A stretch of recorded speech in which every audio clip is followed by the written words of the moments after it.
So just first of all, I just want to wish everybody a good evening and thank everyone for, I guess I'd say, coming out from wherever you are. My name is Yeshaya Kraus. I'm the Community Engagement and Education Manager for Shalom Task Force. One of the things that a lot of people know about Shalom Task Force as an agency is that we're very dedicated to our primary mission statement, which is supporting victims of domestic abuse in the Orthodox community. Everybody's seen the ads for our hotline, and knowing that all the work we do in that area. One of the things that maybe people know a little bit less about is that part of what we do is we talk about healthy relationships. We talk about different kinds of relationships in both high school and community settings. So tonight we have with us, this is David Mark, and David said that he actually knows some of the people who are here, so you may know him better than I do. David is and David, I'm going to turn it over to you, and I'm going to turn it over to you to just talk about your credentials, your background, and what we intend to put out there tonight. But the reasoning behind having this webinar is because, quite honestly, we're in a situation which I don't think has ever happened before in human history, which pretty much most of the world is locked down. Everybody is it's pretty much staying at home as much as possible. And that leads to certain opportunities, challenges, however you want to look at it, specifically in the area of marriage and relationships. When people spend a lot of time together, there's the possibility that old challenges that exist in the relationship can flare up and become even more obvious. And there's also the opportunity to really work to repair and to strengthen and to improve and build on the strengths of the relationship that were there before. So David has graciously agreed to talk to us about these ideas, about maybe some practical ideas in terms of what we can do, and some concepts behind relationships and improving relationships as related to being in quarantine from a pandemic. And with that, I will turn it over to you, David. And thank you very much. Thank you. Thank you so much for having me. And of course, many thanks to Shalom Task Force for hosting this event. It's really awesome to be here. It's awesome to continue our work, even in spite of this pandemic. Oh, David, just sorry to interrupt. One quick thing that I did put in there. I see some people have actually made use of the Q&A box. Throughout the presentation, please feel free to put questions in the Q&A box. There is the possibility of checking off the anonymous box if you want to put in your question anonymously, and we will try to get to the questions as we move along. So, okay, back to you. Amazing. Thank you so much, Yeshaya. So my name is David Mark. It's so wonderful to be here.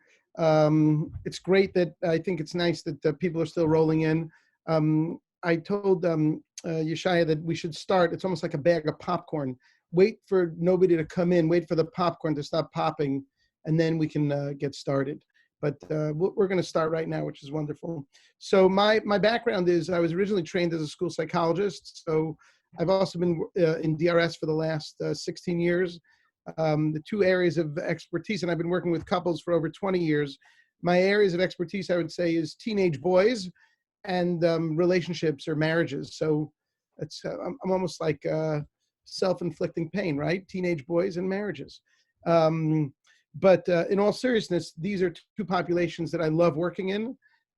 Truly, it's I always go back and forth. Do I love working with marriages and relationships more than I love working with those boys in DRS? And it's truly all a pleasure, and it's all wonderful for me.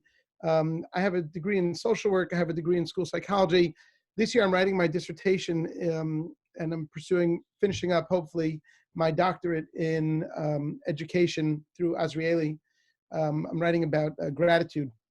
I'm in the process of actually collecting data and doing a pretty cool gratitude study, which we'll talk more about, I guess, in other venues. But tonight, we're going to focus on marriages.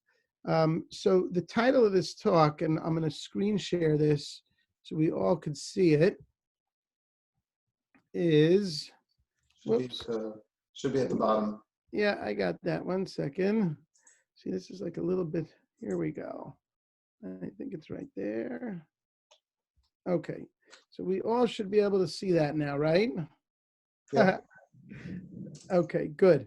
So we're here to talk about, and there's my email if you want to continue the conversation, or you want to reach out to me with any questions, or I only created 4 or 5 slides.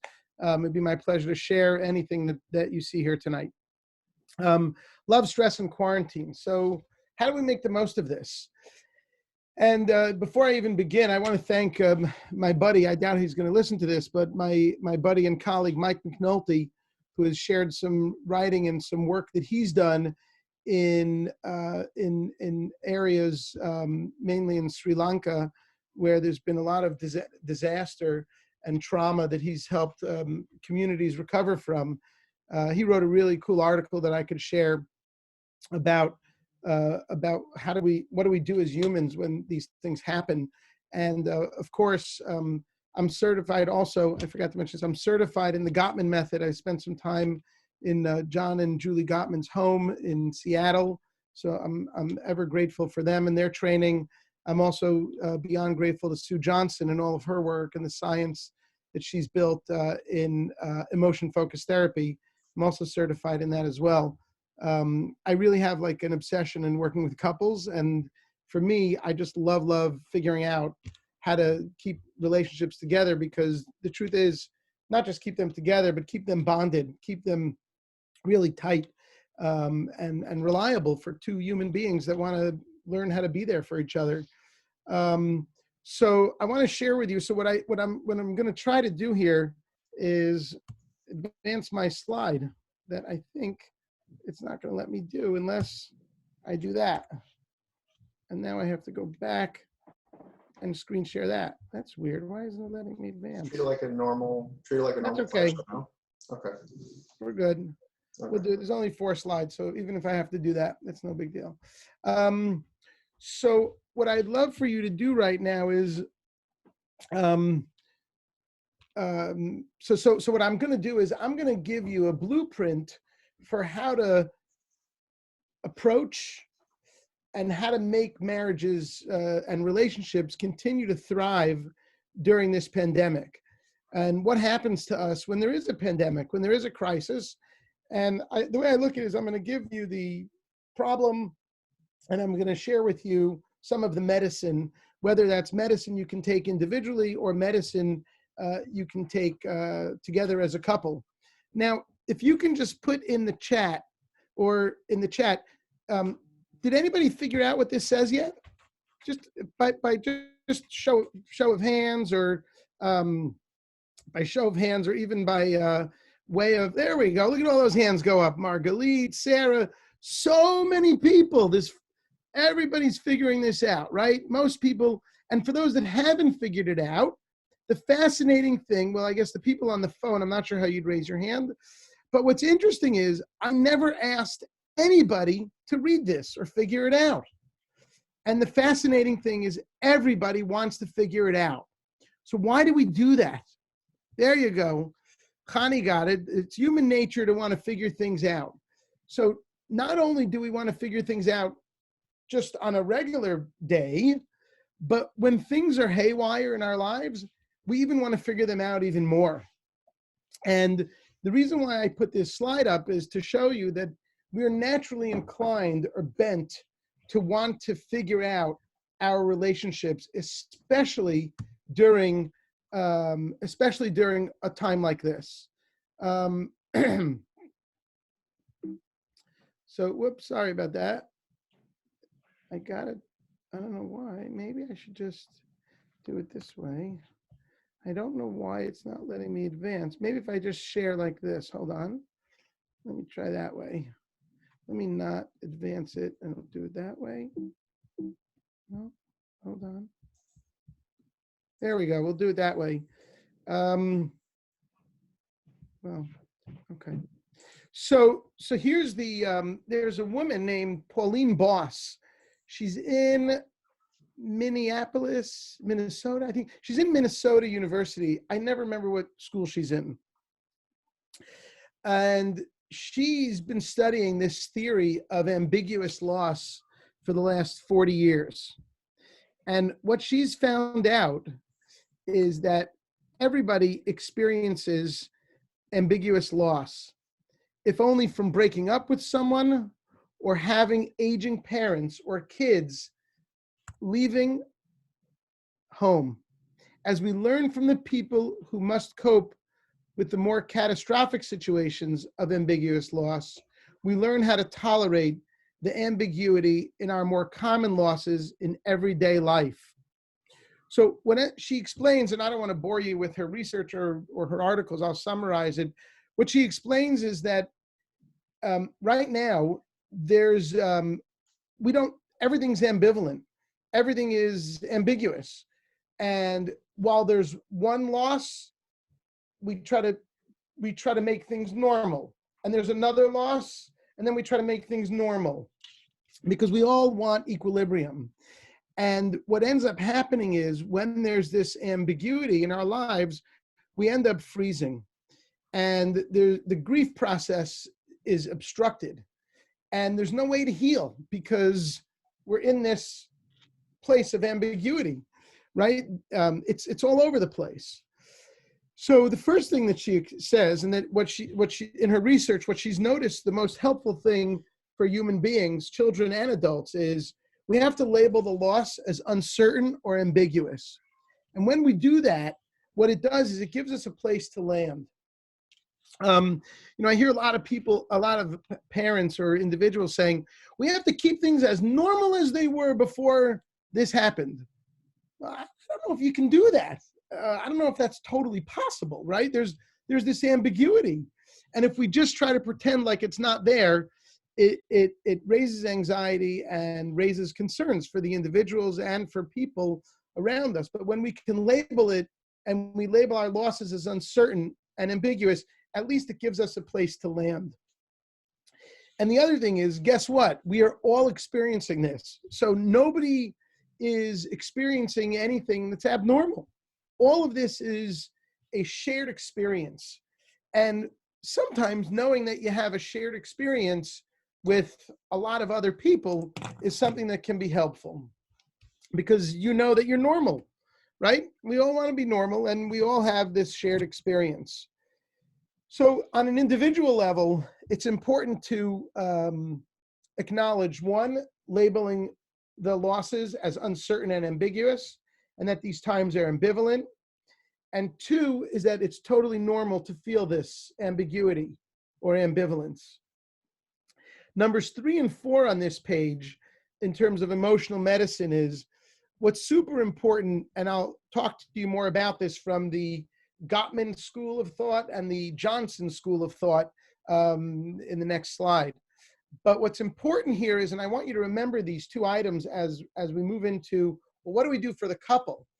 So one is we have to be able to share what's happening in terms of our perspective we have to be able to share from ourselves to our partner what's happening and what our perspectives are. When this started breaking in the news toward the end of February, my wife, I was like, she was buying tons of stuff. And like, okay, so normally we get Amazon boxes. I won't say how many a day. Normally we get some Amazon boxes. But like at the end of February, usually we get this influx of Amazon boxes like in December for Hanukkah. But now we're getting them at the end of February. I'm like, Lise, what's going on? And she's like, you'll see, you'll see. And, my wife is usually right. Let me rephrase it. I'm not just saying this because she's not even on this call, but like 99.9% of the time, she's really right. And I know many of the women in the crowd are probably thinking, can you train my husband? So I can't do that over this because I don't even know if he's here. But she was right. She starts buying and buying. And I wanted to say to her, like, hey, what are you doing? Can you please stop? But her perspective at that point was that she was worried, she was concerned, and she was going to stockpile toilet paper. We're one of those people. So, and what's that? Just to break in here. So we have a question from the chat. If we can define the ambiguity in this context, and it sounds like that's what you're building up to, like just to understand what the ambiguity is. Yes. Yeah. So so I will get there. Hold on one second. Let me see if I can. I gotta keep. Yeah, we're gonna get there. What I'm gonna, yeah, okay. Let me answer that question now. That's fine. Because I So, think that's an important thing to yeah, address. definitely, Yeshaya. Thank you so much. So the ambiguity is right. There's so many challenges that couples are facing. Right, life-work balance, financial pressure, juggling the kids. Let's say you have two parents that are working. Well, and you have three kids that are on Zoom meetings, and one of them is a 6 or 7 year old and can't really get on by themselves. So who takes care of the kids? Who goes to work? Right? We're all home. Less connection between partners, which means there's more chaos, there's higher levels of stress, heightened levels of anxiety. So all of these things there could be a difference on why are you buying so much toilet paper? There could be, I think unfortunately, almost everybody knows somebody that's either had this virus or someone that's been, adversely affected by death from this virus. And, that's the ambiguous loss, is that we've lost our balance. We've lost our normalcy. I hope, whoops, 1 second. Whoops. Oh, that's how you advance it. Oh, there we go. Now that's working. I'd like to see the chat. Whoops. Okay. I just want to be able to see that. Is that ambiguity described well enough for this context, Al? If not, I can explain a little bit more. But that's really the ambiguity that we're living with. So so just so I'm clarifying for myself. So what when you say ambiguity, really what you mean, or ambiguous loss, it sounds like it's a loss of just kind of everything that gave us certainty before, loss of the routines, loss of the way we used to run our lives, and now things are kind of in flux. Exactly. Okay. Right. We don't know, right? The whole thing, kind of unfolded so quickly. Right. So the relationship experts, or the relationship medicine that I propose here really has to do with these two people. John Gottman, in his Sound Relationship House, he describes he has this sound relationship house theory. And in his theory, he describes the third level of the house. The first level of the house is building friendship and intimacy. The second level of the house is building fondness and admiration. But the third level of the house is the area where I want to focus our efforts today. And in terms of turning towards in everyday moments, John calls it, we have three options that we can do in the third level of the sound relationship house in his theory. And the three options are: we can turn toward our partners. That is, we're all looking to make these emotional bids, or make these bids for connection, bids for attention. And that's called turning towards. When we make those bids and they're successful. So we can turn away from our spouses, where our partner says, "Hey, how's your day going?" And you just sit on your phone and not really pay attention or answer your partner's question. That's called turning away. And turning against might be something like your partner says, "How's your day going?" And you say, "Can't you see that I'm really busy? I can't answer I can't do this with you now," right? And what ends up happening is, the more that we successfully make these bids, it's kind of like an emotional bank account builds up. And when the emotional bank account is high, we feel really good. And from Sue Johnson's perspective, then that makes it what we want to remain accessible, responsive, and engaged with our partners. And what Gottman is saying here is that the more that we turn towards and make these successful bids for connection, bids for attention, bids of concern in the context that we're in, bids of can you be there for me? Bids of, I'm really nervous about this. Can you really help me as my partner? And then sharing perspectives is, here's what I'm nervous about. And then your partner hopefully would say, "Well, tell me what you're nervous about. I'm here for you," right? Because your partner can say, "You're nuts for buying all this toilet paper. Why are you feeding into the media? This is crazy," right? And be totally dismissive. So there you'd be turning away, and you wouldn't be accessible or responsive. So John Gottman, the third level of the house, he's done a lot of research only on this level of the house. And the third level of the house what he's pointed out is newlywed couples, he has this apartment in Seattle. It's called the Love Lab. And what he's done is he did a study on newlyweds. And the newlywed study was fascinating. What he did was he wanted to see, there are videos in the apartment that are on 24/7. I think they're off in the bedroom. And he wanted to see how many bids newlywed partners made to each other. So newlywed partners that stayed together after 12 months, they made bids. They were bidding 80% of the time that they were together. And that could just be, hey, I mean, the pizza is so good. And your partner says, wow, it's so good. Right? Versus newlywed couples that didn't turn toward each other, that only turned toward each other 32% of the time, ended up getting divorced. So this idea of turning towards versus turning away is a vital function for couples right now, especially now. Excuse me. Especially now because of how, our worlds have been really taken away from us. Well, kind of, unless you can learn how to replace them, right? The way that we replace them is we have to redesign our routines and our rituals, right? Reconstructing routines and rituals. And I'll talk more about that in a few moments. The way Sue Johnson sees this is through what's called an attachment lens.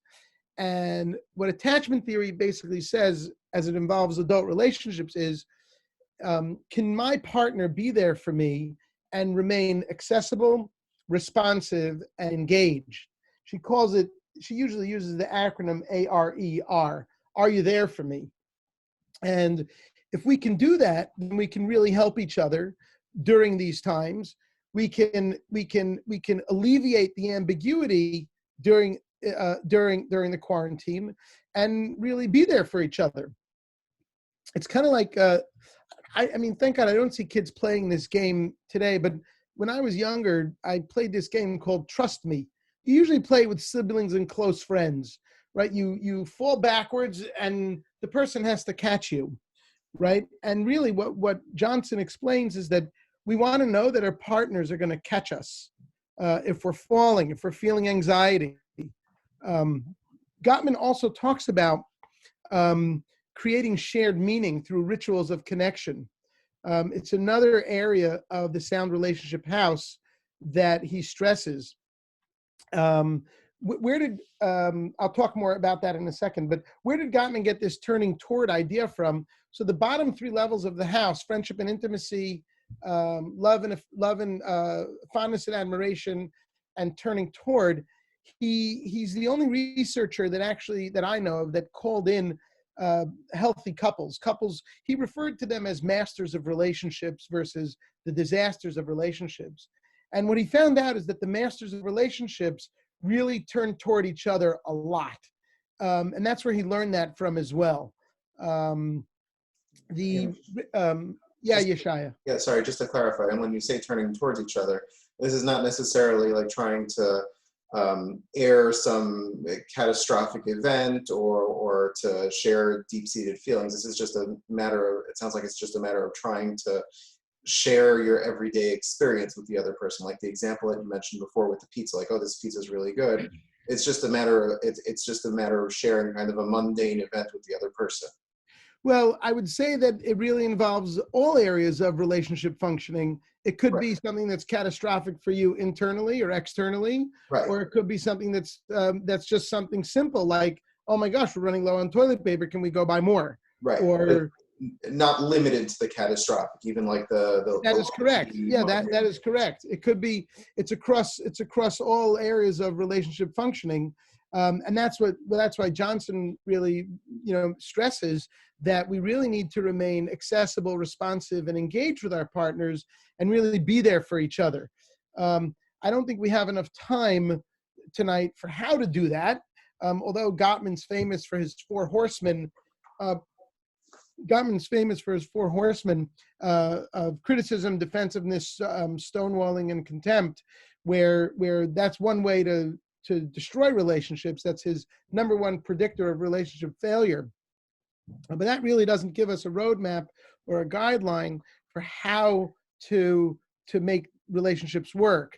And what I'd like to share with you, continue to share with you, are and kind of wrap up with this last slide is really the important questions that that Sue Johnson raises, that we all are asking constantly. We might not know it, but we're all asking certain questions of our partner.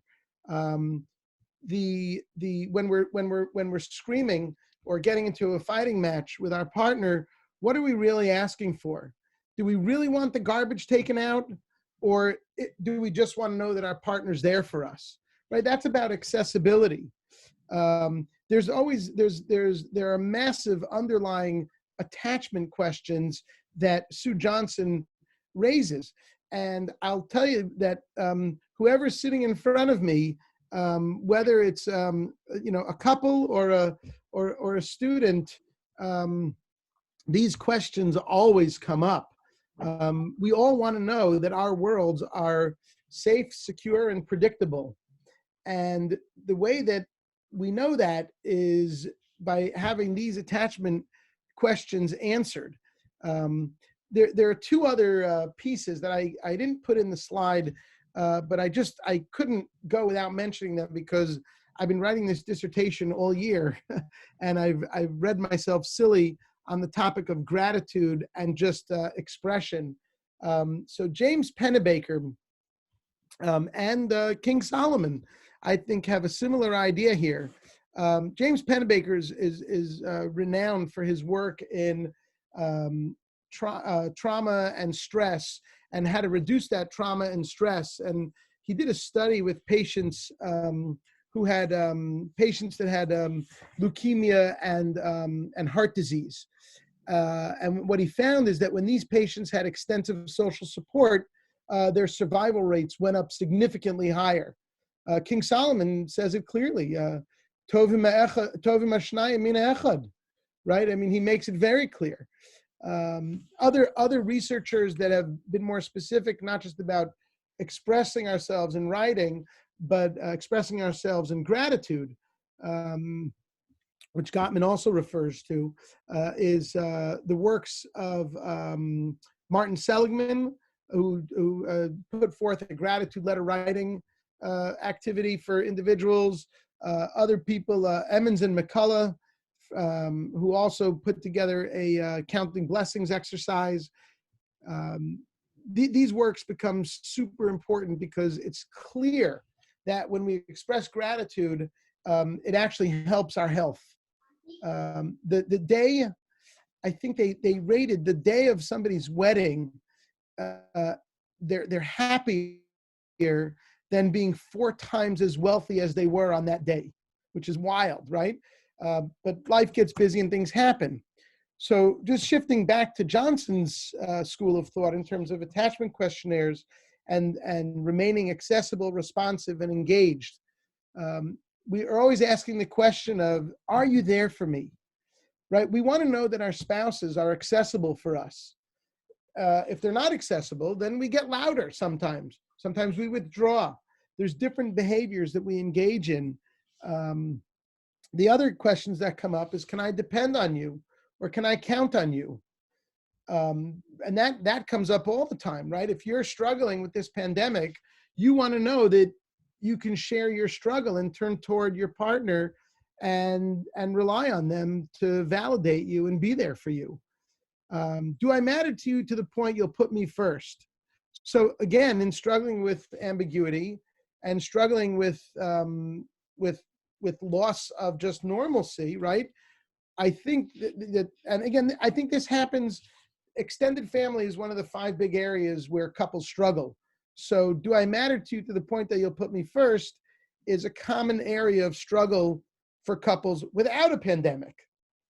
When you put a pandemic in place, that one really rattles us, because now partners are caring for parents more, maybe caring for kids more, and not paying attention to each other. Our balance is really thrown off.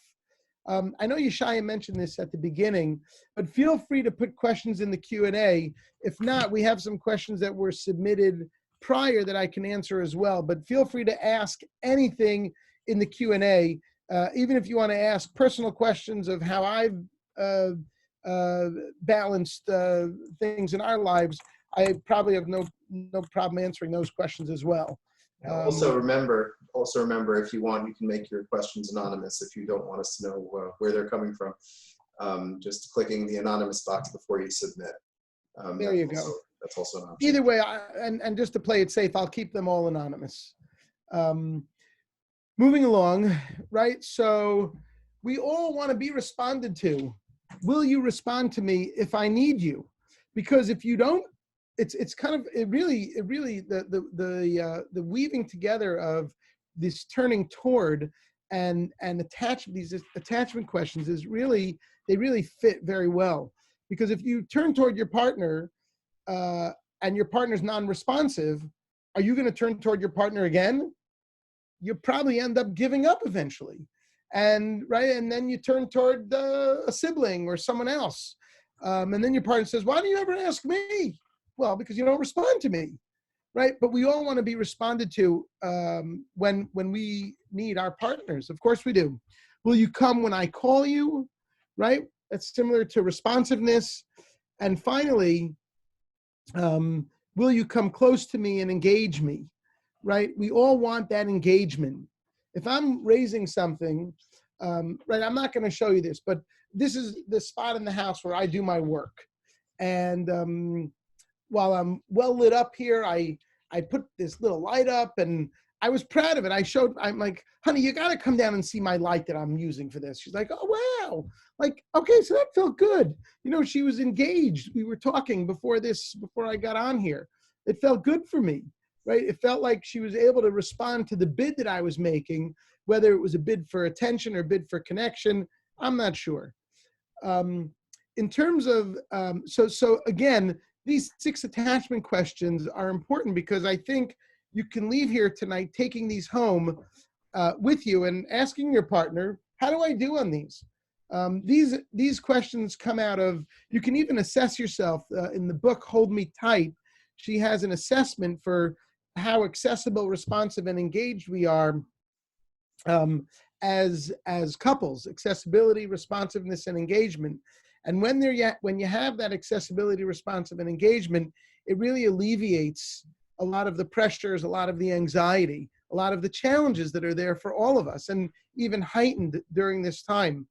The other thing that I think becomes really important, and number 4 on this slide, I've learned this from myself, my own experiences, but more so from the couples. What the couples have taught me in the last month is that we have to learn how to recalibrate our routines and our rituals. Life is not the same. We cannot make it like it's normal. It's not normal. And that's normal to be not normal. So it's the new normal. And if we reconstruct our routines and rituals, I think that's something that can be helpful. And the way we do that is by, using our flexibility, using our creativity. I couldn't believe this. I mean, my son might kill me for sharing this, but he's definitely not listening to this. But my wife's got him writing every night. So he titles it Stupid Stuff Essay. So every night he's writing before he goes to bed. Again, he's never done this before, but this is something that we've learned that helps him. All of our routines and rituals have been reconstructed and recreated. It's been my pleasure to share these ideas with you. If you do have questions, now's a really good time to put them in the Q&A. And some questions are popping up. Really, I'm grateful to share with all of you and look forward to possibly doing some other webinars for Shalom Task Force. And it's my pleasure to be here for you. So we have an anonymous attendee. What if we had trouble with all these things you're bringing up even before the quarantine? That is a very good question. Yes, it is a very good question. So again, there are 5 areas. I will tell you this. There are 5 areas that couples normally struggle in. And the research that Gottman puts forth on this is so cool because it's fascinating. Whenever I share this with anyone, they say, well, how did you know? Well, because the research is so good. And then I'll share with you the OU study. So the 5 areas that couples struggle with in our extended family, religion, differences on religion, to have or not to have kids or parenting differences, and the bedroom and money. For Orthodox Jews, the OU did a study. They questioned over 3,000 Orthodox Jews, and I think Orthodox was loosely defined. I think it went from Hasidic to, I think, traditionally observant. I don't remember, but the OU did their study. They found those 5 to be true. The other one they found to be true is work-life balance as Orthodox Jews. That's very hard. So it doesn't really answer your question. What if we had trouble with all these things you're bringing up even before the quarantine? So again, what all the quarantine has done is it's heightened these areas and kind of said, whoa, this is really a problem. Without knowing what the troubles are and without doing a proper assessment, I think it's hard to answer that question honestly. And it might need some individual attention or call for a longer discussion. Yeshaya, do you want to add to that? Yeah, I mean, what I would say, excuse me, what I would say is that, I mean, if the focus of what we're really talking about, it sounds like, is how spouses and partners attach to each other and how they connect with each other. From the question, like, what if we have trouble with all these things you're bringing up even before the quarantine? As you said, it's really going to be heightened. At this point, we're basically taking, by going into quarantine, we're pretty much taking our entire lives. We're condensing them and compressing them, so now they're all now contained within the house. And the analogy I like to use is kind of like a squish ball. You know those squish balls that you squeeze them. There's like this slime inside, and they end up popping out someplace when you squeeze them. So that it's basically that. You're basically condensing things. Something is going to pop out. You're going to end up seeing these things way more clearly. If you're having these ongoing issues. I mean, I've heard from people who now that they're stuck in the home, they're having the same conflicts and the same fights that they were having before. But now, because they're actually around each other, each spouse is around each other really 24/7. It's much more noticeable. It's much more intense, and both partners feel it much more intensely. It makes a much bigger difference. So the one thing that I would say is that having trouble with these things before the quarantine, it's going to heighten it and it's going to make it worse, but it also maybe gives you an opportunity to be more mindful of it and to really try to understand, and like, even if you want to do this yourself, just like to journal it or to write it down or to discuss it between with your spouse. Where are these things coming from? And then to come back to these 6 big attachment questions that David mentioned, and see how these 6 items are kind of reflected in the challenges that you're facing and the conflicts that keep coming up. And maybe the fights are coming from the idea that one of you feels that the other one is not there, and the fights are an effort to reconnect. Maybe there's a lack of feeling that you're able to depend or count on each other, and so on and so forth. And to really kind of get down to the core of that. Obviously, the best way to do it is by sitting down and like really going deep into it. But this is something that really, I think you can at least start on yourselves to really try to understand where these conflicts are coming from and why they're so important and why they keep doing the squish ball thing. Why does the pressure bring out these things in a way that it becomes so clear and it becomes so noticeable? So I think that really sums it up, I think. That's amazing. There's some other really good questions coming in.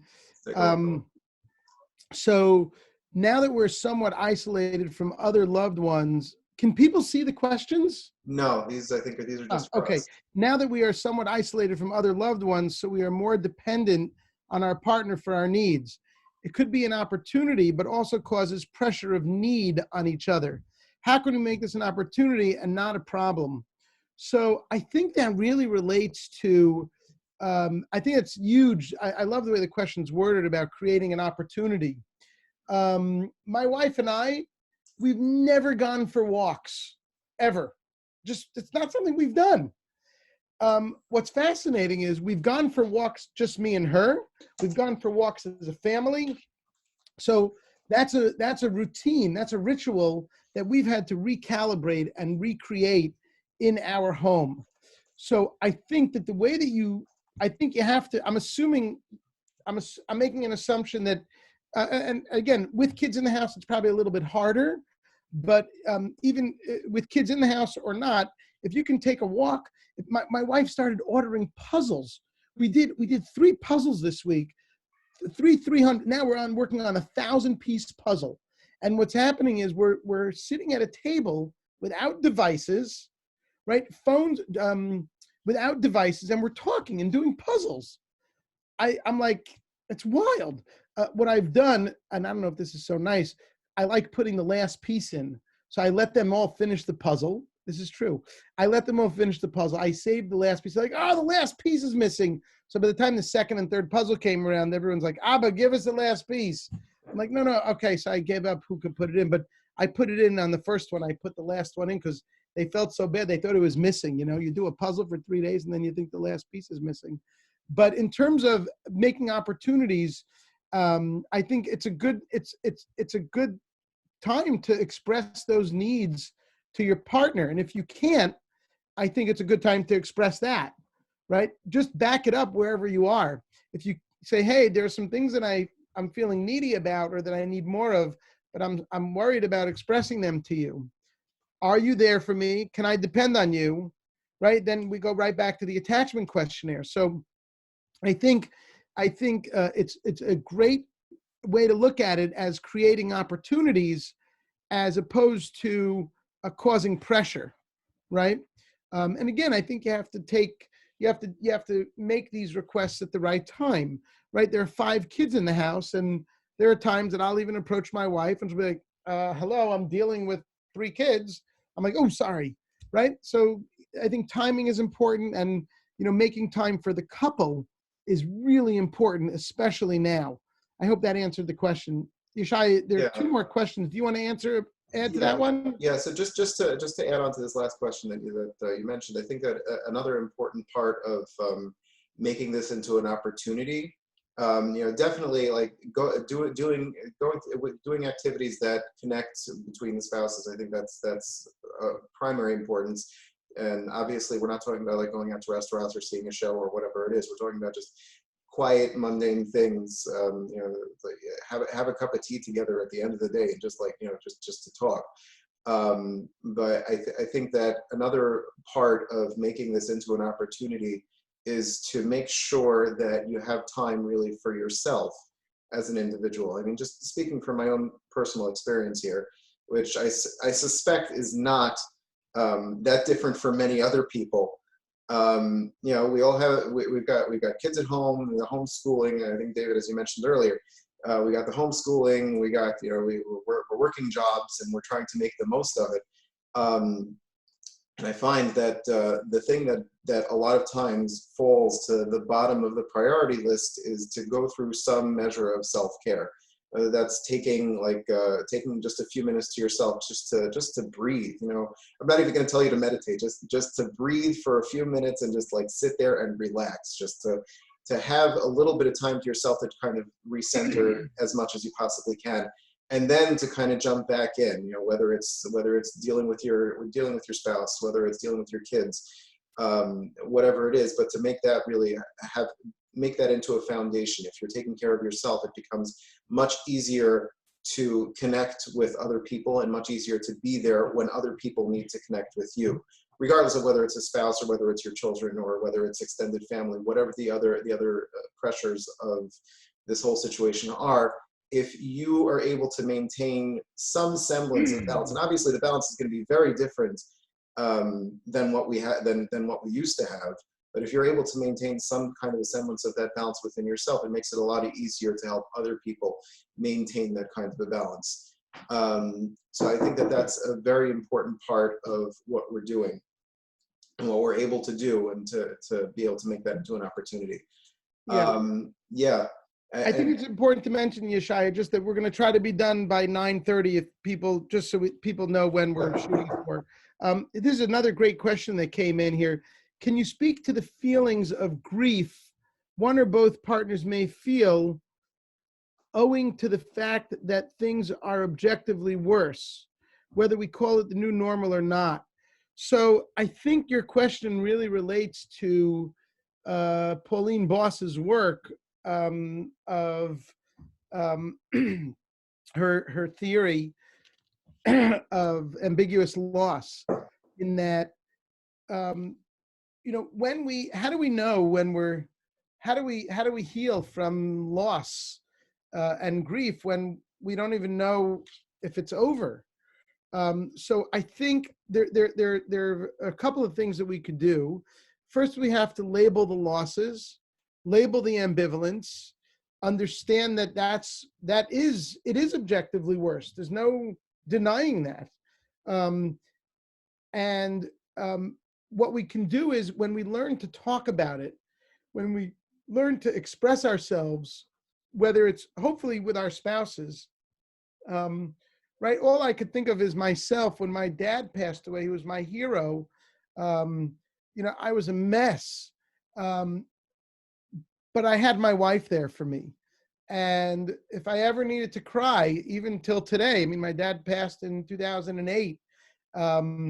And if I need to cry, I know exactly who to run to. And she's there for me. She'll stop doing whatever she's doing. And I think it's a very important time to realize that there is nothing that can make that feel better.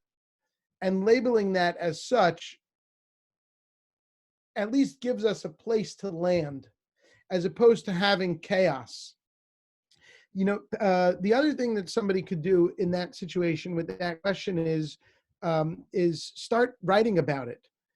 When you journal, again, James Pennebaker's work is so evident that it relieves the stress and the pain that this loss or this grief,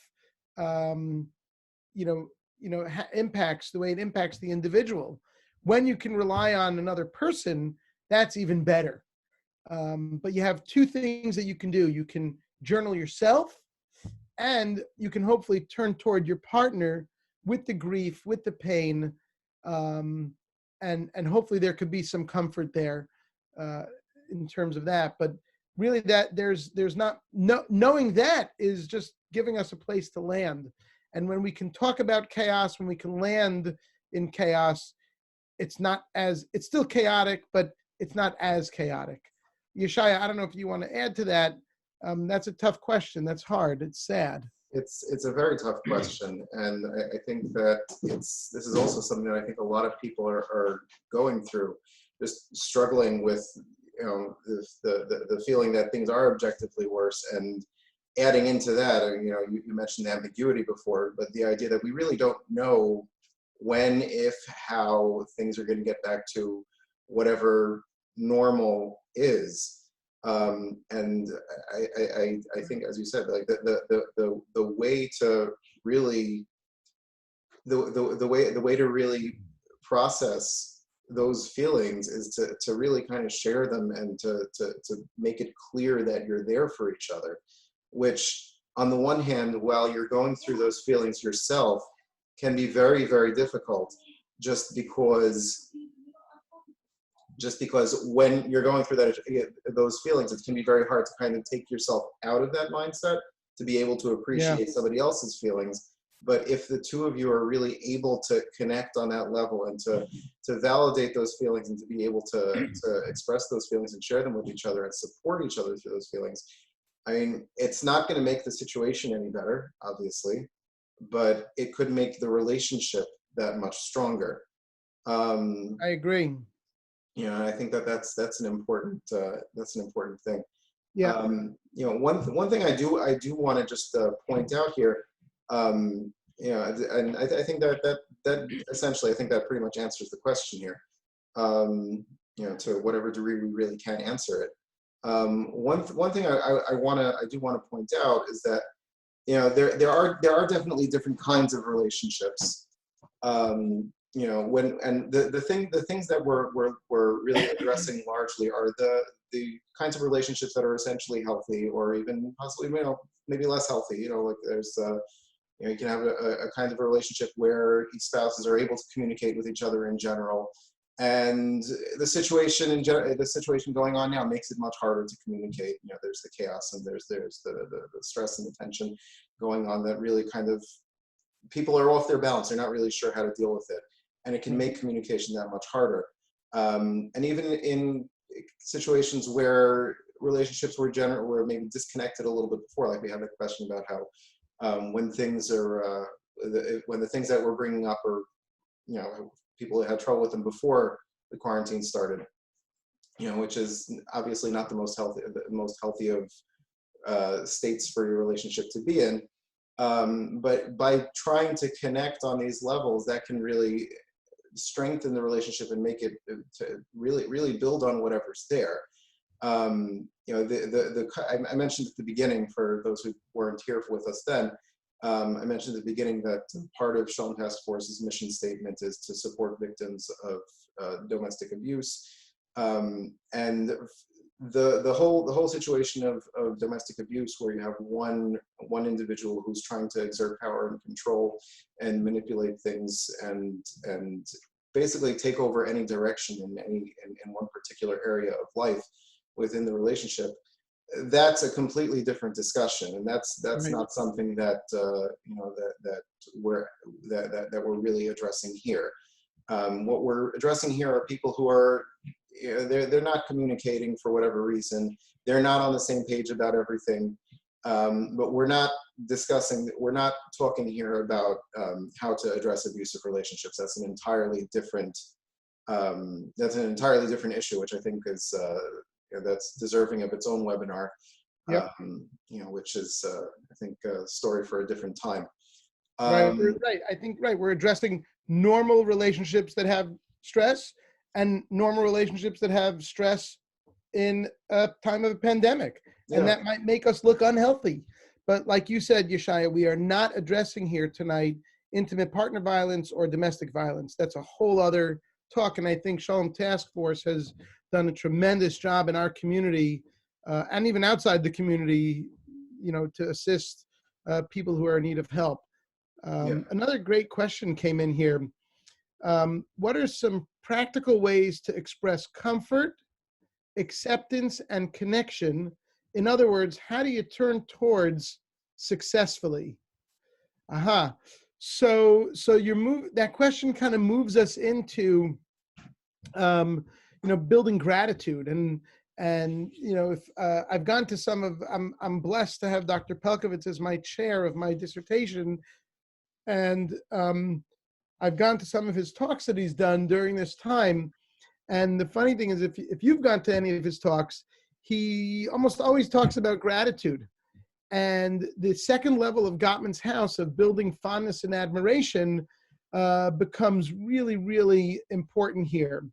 So in terms of a practical way to express comfort, acceptance, and connection and turning towards is sit down with your spouse and ask this question to your spouse. How do we do this in a way that's comfortable for you, in a way that's comfortable for me? I feel like I need to be seen more. I feel like I need to be noticed more for the things that you do. I feel like, you know, maybe we can go on a walk and talk about the things that you're doing and that I'm doing and that we're doing for each other. I think making sure that those rituals and routines are being redesigned in order to fulfill this need in the relationship, right? This person wants a way to feel comfort and acceptance and connection. And one way to do that is to create a gratitude ritual with your partner. It's kind of funny, when we sit down at a meal, the kids, we always thank my wife for cooking dinner. We do thank you, Hashem. Like if the kids were here, they'd do it for you. Thank you, Hashem. Thank you. They thank Irvin, the guy that came to the house and did the tiles. And it's just this, it's a ritual that's just continued at our table. They thank my dad who passed in 2008. They say, thank you, Zadie, for the things that he did for them, even though they didn't even meet him. So I think, you know, building a sense and ritual of gratitude with your partner is a really important piece of this puzzle right now, and can certainly build fondness and admiration, which is the second level of the sound relationship house. Yeah, and just to add to that, I mean, you mentioned before the idea of asking your spouse what would work for them. I mean, that's really the key, because they will hopefully know more what they need to feel loved and to feel connected and to feel accepted and respected, more than anyone else. So, you know, if we're if we don't know, you know, they would be the people. Your spouse would be the person to ask about it. What do they need and what do they want? You know, and it may be specifics. It may be like, I like it if you do A, B, and C. That really makes me feel appreciated. It may be just a more of a general thing. You know, more of a, you know, I would appreciate it if you would, I don't know, smile more, have more of a general attitude of being cheerful. More of a general thing and not specific actions. But that's really the best way to do it. And then by doing that, not only do you find out valuable information, you know, you're doing your research, you're getting valuable information about how to express that comfort, acceptance, and connection. But by asking that question in and of itself, that's something which shows that you want these things, and that in itself builds on that connection. Yep. There's two more questions. We'll try to get them both. Or one of them might be a statement. Yeah. It's also important to know when to reach out for outside help if stress is too high. So I think that comment actually answers the next question, right? Maybe. I do believe that's important, right? Because, right, every relationship and every human being does have a capacity. And there are times that somebody might need individual outside help because the relationship can't handle it or just doesn't know how to handle it. So the next question is, what if your partner's too tired himself or herself to give? So, and again, I think that's a loaded question, right? Because Very low. too tired could be, well, maybe that's the way this person avoids. Maybe the partner who's saying the other partner's too tired could be maybe not approaching this partner in a gentle way, that the partner uses sleep to close them to close out. Maybe, again, it's variable. I'm only saying that because I've seen that happen in front of me, where somebody might fall asleep, and the way that sleep was used was in order, because it was too stressful. So Kind of a retreat and within. yeah, too tired can also, somebody just wrote in, too tired can refer to first responders and medical workers, right? So, right, those people, man, they're tired. The things that they've seen and the loss that they've experienced, right? So so we have to be even more responsive and more accessible, right? It all goes back to accessibility, responsiveness, and engagement. Yeah. Right? So if my partner's a first responder, right, am I accessible to them? Are you okay? What did you see today? I'm here for you. Tell me what you need. What's going on for you? You know, and staying engaged with that conversation, with whatever those partners' needs are. So I think that's a wonderful point as well, right? People that are first responders, we're seeing that doctors are seeing things that they've never seen before. Do you want to add to that, Yeshaya? Yeah, I also want to just to go back to the original question about being too tired to give. I think that, like, you know, let's putting the emotional possibilities on the side. People can be very tired. I mean, the you know, obviously first responders and medical workers are going to be tired, but, you know, like anybody who's in this insane situation of having to juggle all these different things that they've never really juggled before, and certainly, as we said, not in such a condensed and intense situation, yeah, they can be tired. And, you know, it may be something that we need to kind of redefine what giving is. As we said before, like asking the question of how to express comfort, acceptance, and connection, it can in itself strengthen the relationship by showing that you want to. And sometimes, and in this situation, let's say a person is able to say, I really want to do this, and they're honest about it. I want to be able to give to you. I want to be able to be there for you. I'm just not able to do it in the way that I would like to. Like, obviously it's not, Right. obviously it's not 100%. Obviously it's not the full effect of what giving should be and could be. But in this situation, knowing that the other person wants to, knowing that the other person wants to honestly be there for you and wants to honestly support you through whatever you're going through, that in itself is a form of giving. I agree. It's not necessarily what Sure. either spouse is used to, and it's not ideal in terms of what either spouse would want to Right. be able to do for the other. But keeping that idea in mind that, okay, we're giving, and we want to give as much as we can, which in this case may be much less than it used to be. But it's Right. something, and knowing that it's there, knowing that it's honest, can help you to move through that. Sure. You're letting her know that you're being accessible, right? Yeah. Yeah. Yeshaya, this has been a wonderful evening of sharing ideas on how to move through as a couple. I'm grateful to people who came and allowed me to share the ideas of things that I'm passionate about. Grateful to Shalom Task Force for the work that they do. It's an amazing organization, and we are all grateful for that organization. And thank you again for the opportunity. Okay. Thank you so much, David, for joining us. Yeah, Thanks, my everyone. pleasure. Everybody stay safe and healthy. Yep, and let's hope we get back to whatever normal is, or a better normal, real That's soon. right. Amen. Thanks Amen. very All the much. best. Have a great night, everybody. Have a great night. Bye-bye. Bye.